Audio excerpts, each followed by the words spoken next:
লজ্জা পাবে। রুমিন ফারহানা আপা আছে, এরপরে যে মন্ত্রী পটলের মেয়ে আছে ফারজানা শারমিন। চিন্তা হয় আল্লাহ আমার ডানে বামে যে অবস্থা, ও ম্যাডাম গুলো যদি এদের পেটের দিকে তাকায় ভাববে আল্লাহ ছেলে মেয়ে হয় আমাদের আর পেট হয়। হুজুরের পাশে দুইজনের এই সংসদে উপস্থিত আমি এবং আমার আরো দুজন নারী সহকর্মীর বিরুদ্ধে এই সংসদে উপস্থিত আরেকজন সংসদ সদস্য যে কদাকার কুৎসিত ভাষায় ওয়াজ মাহফিল করেছে, যে কুৎসিত ভাষায় তারা বক্তব্য দিয়েছে, আমি আপনার কাছে এই ব্যাপারে বিচার চাইছি মাননীয় স্পিকার। আবারও বিতর্কিত মন্তব্য করে আলোচনায় সংসদ সদস্য মুফতি আমির হামজা। তবে এবার বলিউড অভিনেত্রী রাশমিকা মান্দানা নয়, বরং সংসদ সদস্য রুমিন ফারহানা এবং প্রতিমন্ত্রী ফারজানা শারমিনকে নিয়ে বডি শেমিংমূলক মন্তব্য করার অভিযোগ উঠেছে তার বিরুদ্ধে। আবারও আলোচনায় আমির হামজা। এবার রশ্মিকা মান্দানা কিংবা ভারতীয় কোনো সিনেমার নায়িকা নয়, এবার বাংলাদেশের একজন সংসদ সদস্য ব্যারিস্টার রুমিন ফারহান ও তার সহযোগী আরও দুইজন নারীকে নিয়ে বিরূপ মন্তব্য করে ধরা খেলেন। আমির হামজাকে এবার নোটিশ জারি করার নির্দেশ দেওয়া হয়েছে এবং ব্যারিস্টার রুমিন ফারহান স্পিকারের কাছে বিচার চাইলে স্পিকার তাকেও নোটিশ দিতে বলেছেন, তাহলে তাদের বিচার সম্পন্ন করা সম্ভব হবে। তাহলে কি বাদ হতে যাচ্ছে সংসদ সদস্য পদ আমির হামজার? বিস্তারিত দেখুন আজকের এই ভিডিওতে। ধৈর্য সহকারে সম্পূর্ণ ভিডিওটি দেখার জন্য সকলকে অনুরোধ, এরকম নিত্য নতুন ভিডিও পেতে অবশ্যই চ্যানেলটিকে সাবস্ক্রাইব করুন। মাননীয় স্পিকার, আমার ইমিডিয়েট আগে আমার যে সহকর্মী সংসদে বললেন কথাটি, এটি দুঃখজনক নিঃসন্দেহে, কিন্তু মাননীয় স্পিকার আমি আপনার দৃষ্টিতে আরেকটি খবর আনতে চাই। আজকে ডেইলি স্টারে খবর প্রকাশিত হয়েছে এই সংসদে উপস্থিত আমি এবং আমার আরো দুজন নারী সহকর্মীর বিরুদ্ধে এই সংসদে উপস্থিত আরেকজন সংসদ সদস্য যে কদাকার কুৎসিত ভাষায় ওয়াজ মাহফিল করেছে, যে কুৎসিত ভাষায় তারা বক্তব্য দিয়েছে, আমি আপনার কাছে এই ব্যাপারে বিচার চাইছি মাননীয় স্পিকার। আপনি বিষয়টি সংসদে দৃষ্টি আকর্ষণ করছি, আপনি বিষয়টিকে দেখবেন। ধন্যবাদ মাননীয় স্পিকার। মাননীয় সদস্য, আপনি রুলস অফ প্রসিডিওর পড়লে দেখবেন যে সংবাদপত্রের রিপোর্টিং নিয়ে কোনো পয়েন্ট অফ অর্ডার হয় না। হুজুরের পাশে দুইজনের কি ভড়ি, ও কোন মারা যাবে ভড়ির উপর। এই ১৬২৮ জন মানুষ, আমি মনে মনে প্রথম দিন শপথ নেওয়ার পরে ভেবেছিলাম যে আমরা ৭৭ জন মিলে একেবারে তীরের মতো সোজা করে রাখতে পারবো, কিন্তু দেখছি যে না, বাস্তবতা অত সহজ না। আবারও বিতর্কিত মন্তব্য করে আলোচনায় সংসদ সদস্য মুফতি আমির হামজা। তবে এবার বলিউড অভিনেত্রী রাশমিকা মান্দানা নয়, বরং সংসদ সদস্য রুমিন ফারহানা এবং প্রতিমন্ত্রী ফারজানা শারমিনকে নিয়ে বডি শেমিংমূলক মন্তব্য করার অভিযোগ উঠেছে তার বিরুদ্ধে। বিষয়টি গড়িয়েছে সংসদ পর্যন্ত। কিন্তু আসলে কি বলেছিলেন তিনি, আর এই বিষয়ে কি ব্যাখ্যা দিচ্ছেন আমির হামজা? বিস্তারিত আরিফ হাসানের প্রতিবেদনে। রুমিন ফারহানা আপা আছে, এরপরে যে মন্ত্রী পটলের মেয়ে আছে ফারজানা শারমিন, যে কদাকার কুৎসিত ভাষায় ওয়াজ মাহফিল করেছে। মুফতি আমির হামজা ওয়াজ মাহফিলে ইসলামিক আলোচনার পাশাপাশি বিভিন্ন সময় নানা বিতর্কিত বক্তব্যের মাধ্যমে আলোচনায় থাকেন। সম্প্রতি একটি ওয়াজ মাহফিলে আবারও বিতর্কিত বক্তব্য দিয়ে আলোচনায় এসেছেন তিনি। তবে এবার তার বিরুদ্ধে অভিযোগ উঠেছে সংসদ সদস্য ব্যারিস্টার রুমিন ফারহানা এবং প্রতিমন্ত্রী ফারজানা শারমিনকে নিয়ে বডি শেমিংমূলক মন্তব্য করার।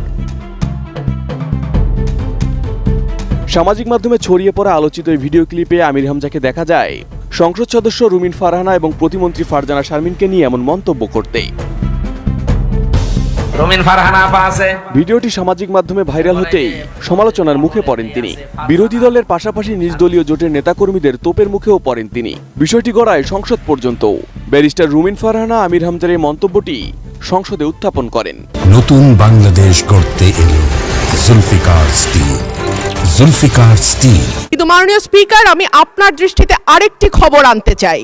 আজকে ডেইলি স্টারে খবর প্রকাশিত হয়েছে এই সংসদে উপস্থিত আমি এবং আমার আরো দুজন নারী সহকর্মীর বিরুদ্ধে এই সংসদে উপস্থিত আরেকজন সংসদ সদস্য যে কদাকার কুৎসিত ভাষায় ওয়াজ মাহফিল করেছে, যে কুৎসিত ভাষায় তারা বক্তব্য দিয়েছে, আমি আপনার কাছে এই ব্যাপারে বিচার চাইছি মাননীয় স্পিকার। আপনি বিষয়টি সংসদে দৃষ্টি আকর্ষণ করছি, আপনি বিষয়টিকে দেখবেন। ধন্যবাদ মাননীয় স্পিকার। তবে ভাইরাল হয় ভিডিওটি পর্যালোচনা করে দেখা যায় আমির হামজা ব্যারিস্টার রুমিন ফারহানা এবং প্রতিমন্ত্রী ফারজানা শারমিনকে নিয়ে বডি শেমিংমূলক বক্তব্য নয়, বরং সংসদে বিরোধী দলীয় অন্যান্য পুরুষ সাংসদের শারীরিক অবস্থা নিয়ে কটূক্তি করেছেন, আর সেটাই কাটছাঁট করে সামাজিক মাধ্যমে প্রকাশ করা হয়েছে। রুমিন ফারহানা আপা আছে, এরপরে যে মন্ত্রী পটলের মেয়ে আছে ফারজানা শারমিন। আমার ডাইনে বামে আমার ভড়ি আলা লোক আমি পেয়েছি, যেগুলো সিরিয়াল করা থাকে আগে থেকে, কে কোথায় বলবে আমরা জানিও না। আল্লাহর ইশারা ভেতরে যে দেখে আমার ডাইনে বামে ভড়ি আলা, এমন বড় বড় ভড়ি, আমার মনে হয় ভড়ি ছিঁড়লে ওর ভেতর থেকে হয় ব্রিজ কালভার্ট এগুলো বের হবে। তবে নারী হোক কিংবা পুরুষ, কটূক্তি নয় বরং সবার প্রতি শ্রদ্ধাশীল হয়ে একজন সংসদ সদস্যের বক্তব্য আরো সাবলীল হওয়া উচিত বলে মনে করেন বিশ্লেষকরা। আল্লাহর ইশারা ভেতরে যে দেখে আমার ডানে বামে সব ভড়ি আলা, এমন বড় বড় ভড়ি, আমার মনে হয় ভড়ি ছিঁড়লে ওর ভেতর থেকে হয় ব্রিজ কালভার্ট এগুলো বের হবে। মহিলারা ওদের দেখলে লজ্জা পাবে। রুমিন ফারহানা আপা আছে, এরপরে যে মন্ত্রী পটলের মেয়ে আছে ফারজানা শারমিন।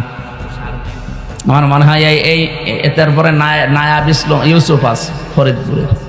এই আপারা আমাদের সামনে, আমার মাঝে মাঝে চিন্তা হয় আল্লাহ আমার ডাইনে বামে যে অবস্থা, ও ম্যাডাম গুলো যদি এদের পেটের দিকে তাকায় ভাববে আল্লাহ ছেলে মেয়ে হয় আমাদের আর পেট হয় হুজুরের পাশে দুইজনের। তবে এ বিষয়ে গণমাধ্যমের প্রশ্নের জবাবে আমির হামজা বলেন, 1.5 ঘন্টার ওই ওয়াজ মাহফিলের বক্তব্যে কোথায় কি বলেছিলেন সেটি তার মনে নেই। এদিকে তার এই বক্তব্যের জেরে ফরিদপুরে বিক্ষোভ মিছিল করেছে ছাত্রদল।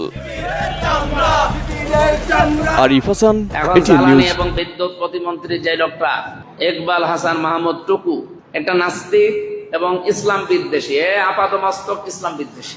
আপনি যদি বলেন উনি জামাত ইসলামী বিদ্বেষী, সরমনাই পীরের বিদ্বেষী, না, উনি ইসলাম বিদ্বেষী। ওনার বক্তব্য কালকে দেখেছি, এই দেশে ধর্ম প্রতিষ্ঠা করার জন্য নাকি মুক্তিযুদ্ধ হয়নি। মুক্তিযুদ্ধ হয়েছে কেন আপনি বলেন তো? মুক্তিযোদ্ধা তো এখনো বেঁচে আছে, আপনি তাদেরকে জিজ্ঞাসা করেন তারা ইসলাম বিদ্বেষী কিনা, তারা ধর্ম বিদ্বেষী কিনা।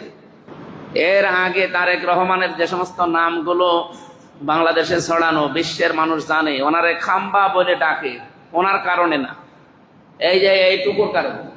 ওনারা যে খাম্বা বলে ডাকা হয় এইটুকুর কারণে, কারণ এই জায়গাটায় এর আগে উনি মন্ত্রী ছিলেন। উনি এই সমস্ত জায়গাগুলোতে দায়িত্ব পেলে কি হাহাকার লাগে। আপনি এখন এই যে মজমপুরে তেল পাম্পে যান, বিআরবি কে বলেন তেল পাম্পে যান, মন্ডল ফিলিং স্টেশনে যান, কি অবস্থা দেখেন তো, কি হাহাকার চলছে। আমি সকাল থেকে মেডিকেলে ছিলাম, 5 লিটারের বেশি তেল দেয় না জেনারেটর চালাতে, অথচ বিশাল মেডিকেল কলেজ হাসপাতাল চালাতে কত মানুষের জীবন বিপন্ন এখন আপনি টের পাচ্ছেন। এই সমস্ত অযোগ্য মানুষগুলোকে না দিয়ে যারা যোগ্যতা সম্পন্ন, যারা দেশের মানুষের প্রতি দরদ রাখে, এরকম মানুষকে যদি আমার মনে হয় সিরিয়াল আকারে বসানো যেত, এই হাহাকারটা লাগতো না। এর আগেই তো সে পরীক্ষিত ছিল, পরীক্ষা দিয়ে অন্তত পরীক্ষায় ফেল করেছে। দর্শক, এতক্ষণ পর্যন্ত আপনারা আমির হামজার বক্তব্য এবং ব্যারিস্টার রুমিন ফারহানার যে তার সম্পর্কে বিচার চাওয়া, এই ব্যাপারে আপনাদের কোনো বক্তব্য কিংবা মতামত আছে কিনা সেটি অবশ্যই জানাবেন কমেন্টস বক্সে। আর এমন মন্তব্য করা মানে আদৌ আমির হামজার উচিত হয়েছে কিনা সেটিও জানাবেন। আজকের মতো এখানে বিদায় নিচ্ছি, দেখা হবে অন্য কোনো ভিডিওতে। ততক্ষণ পর্যন্ত সকলে ভালো থাকুন।